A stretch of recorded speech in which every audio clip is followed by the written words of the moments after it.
everybody. So, can we talk about X-Men? Days of Future Past. And what a weird movie it was. Um, you know, I don't know what to say about this movie. It was good and it was horrible. I, okay, let's start off with small things.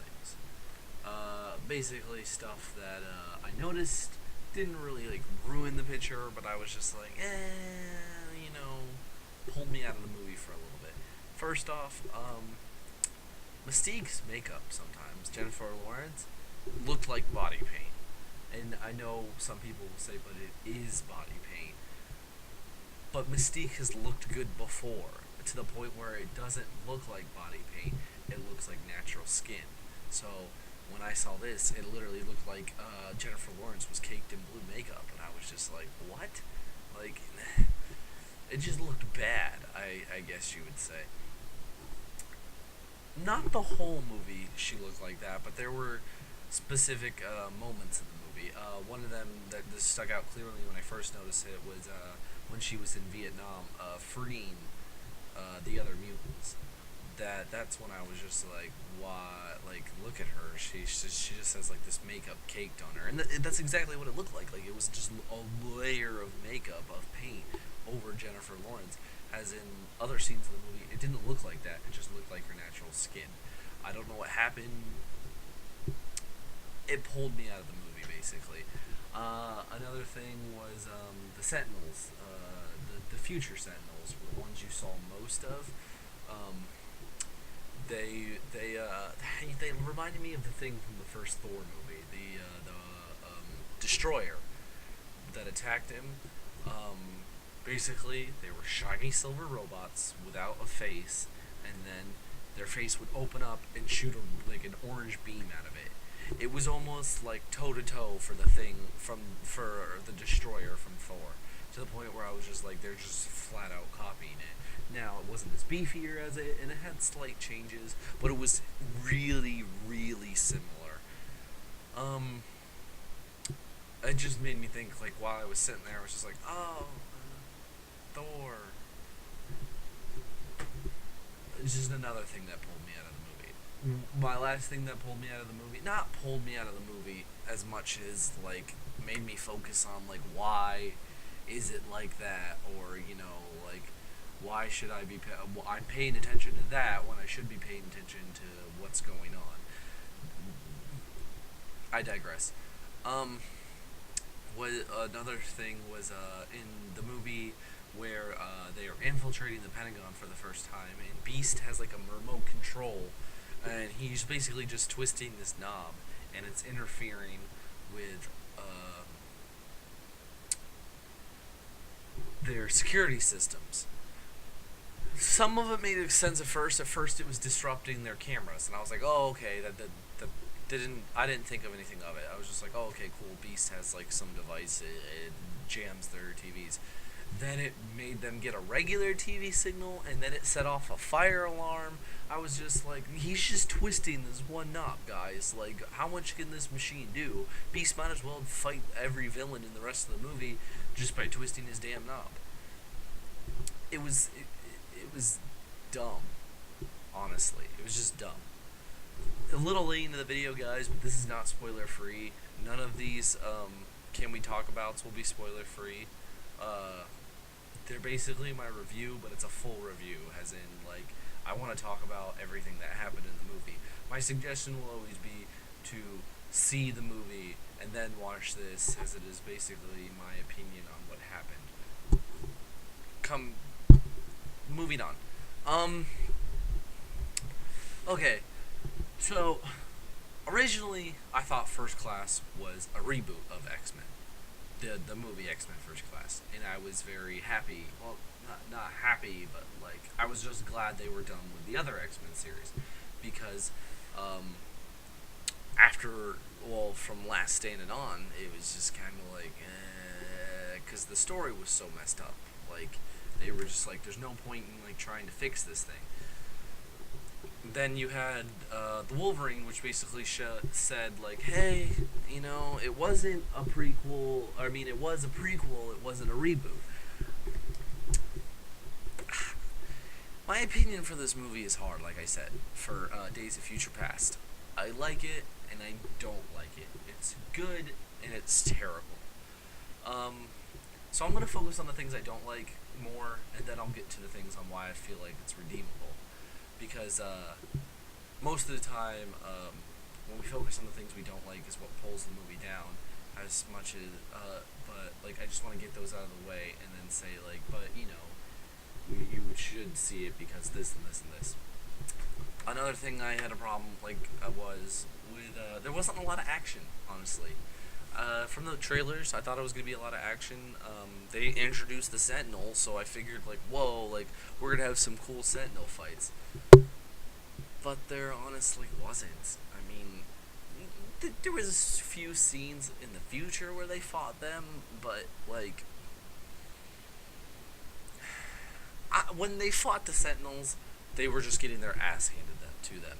It was just like, Sentinels are here, kill you. Sentinels are here, kill you. And Kitty, Ellen Page's character, she had the power to send your consciousness back into the past. So at first it was basically every time the Sentinels attacked, they would just send your consciousness back into the past to warn you that, okay, Sentinels are going to attack, we got to move on. Then what it transversed into, we need to send someone back so that we can stop this from ever happening. But the problem was it puts a lot of stress on your mind, so Katie was like, I can send you guys back a few weeks to a month at most, but anything more than that, it will destroy your brain. But that's where Wolverine comes in, because he's like, well, my brain will heal as fast as it's getting destroyed, so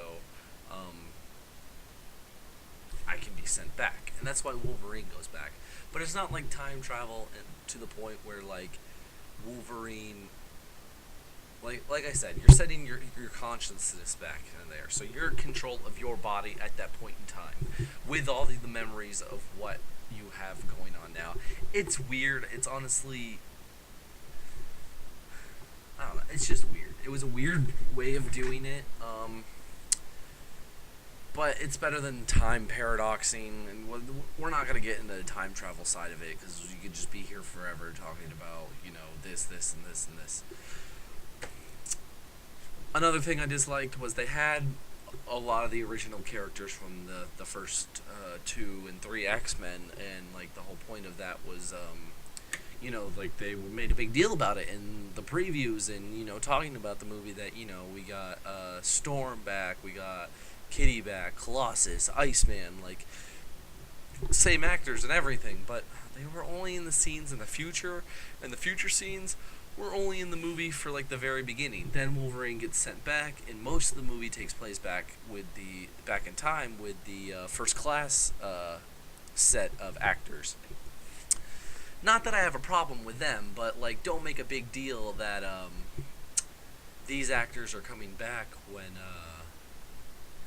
sorry if I'm losing my words here, that when they're really not going to be, that they're going to be small roles. Anyways, so basically what happened when the movie was they get a hold of Mystique's powers, the Sentinels, the guy who created the Sentinels, and because of that, the Sentinels get the power to change, their powers so that they can combat the X-Men and other mutants better. So the whole thing is Wolverine has to go back and stop Mystique from getting captured, but he needs to free Magneto to do it, and doing that sets off a whole chain of events. Magneto in the past thinks it's to stop the future from happening. He has to kill Mystique, so he's been trying to do that, and then eventually Magneto does what he does best and turns evil, and he tries to kill the president and the guy who created the Sentinels, and see, this is my problem with the movie, guys. This is where I say it's bad. Like, the storyline's a little bit all over the place. There's not a lot of action. It's very story heavy. I don't know, guys. It's I thought it was good. I like seeing it. Quicksilver scenes in the movie were amazing. He's in the movie for such a short time, but in that time, he's awesome. I was sad that he wasn't in the movie for longer, in fact.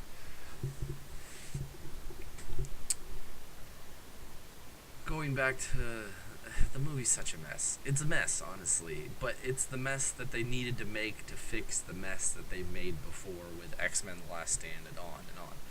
So at the end of the movie, Wolverine does it. Basically, he saves the day. Um, the Sentinels are never created. Well, the Sentinels aren't green lighted, so they don't become what they should be. So what that turns to, basically, which was something that I really liked about the movie, was that it disregarded the first three movies. It was basically saying, okay, because this happened, these things have no longer happened, which I liked a lot. Now, granted, X-Men 1 and 2 were good movies, but X3 ruining in the series and what it did fixed everything. At the end of the movie, Jean Grey and Scott were back alive, and I really liked that, and I was so happy when I was sitting in the theater, and like he was like seeing all the mutants that were still alive, and Anna Paquin had a small scene as Rogue in the movie, and I was like, oh, cool, Anna Paquin, and then like they led up to like Jean, and I was like, Jean's back. I was like, we need Scott. Like I'm like, come on, Scott. Like I'm seriously sitting in the theater, like saying, come on, Scott, come on, Scott, come on, Scott, like waiting for him to show up, and that was one of the great scenes. He is in the movie. He's back. He's alive.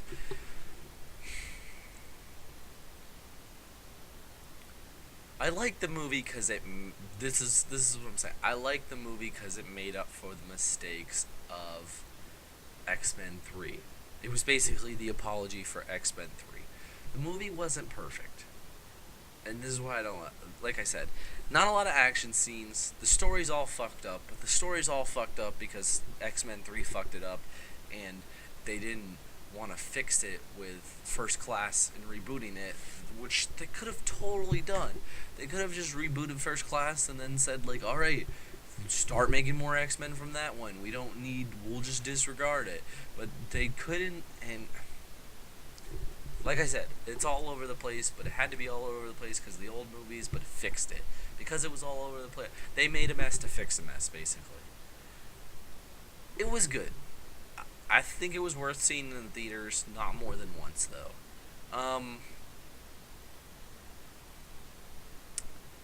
I'm glad they fixed it, basically, is what I'm saying. That's why I like it so much, because it's fixed. But the thing is, there's only one other X-Men movie coming out, of this series of X-Men at least. They'll probably, hopefully, reboot it after that. But we just have X-Men Apocalypse after this, which there was a scene after the credits teasing Apocalypse. I'm not going to say anything about that until, we get closer to the date and we see more about it. Aside, the movie was good. I keep on repeating myself. So I'm going to gather all my thoughts right now, guys. Right now. Basically, see the movie in the theaters. They made a mess to fix a mess. They made them, the movie was a mess, but they needed to make it a mess to fix the mess that was the other movies. Now disregarding them. We're leading to X-Men Apocalypse, which seems good. It's going to be the last movie with this set of characters. Last movie with Hugh Jackman as Wolverine, as I shed my tear for that. And that's not a sarcastic tear, guys. That's a serious tear.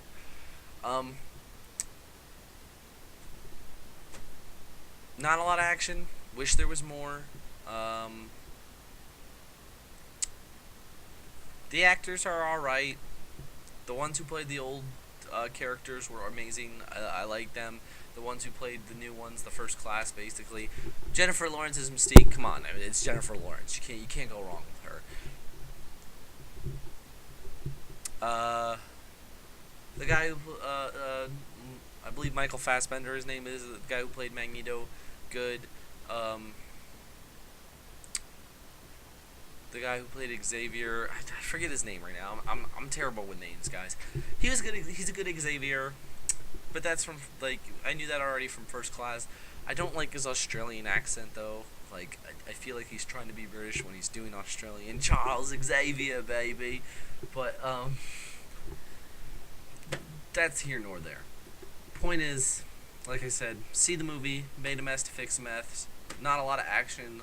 Very story heavy. Uh, didn't really keep 100% to the comics. Was hoping Cable was gonna be in it, but he wasn't. Bishop was in it. Sentinels reminded me of the things from Thor. I don't know. Whatever. It's X-Men, guys. We got one more movie to, I guess you want to say, deal with, and then we're done. At least for now. That was it, guys.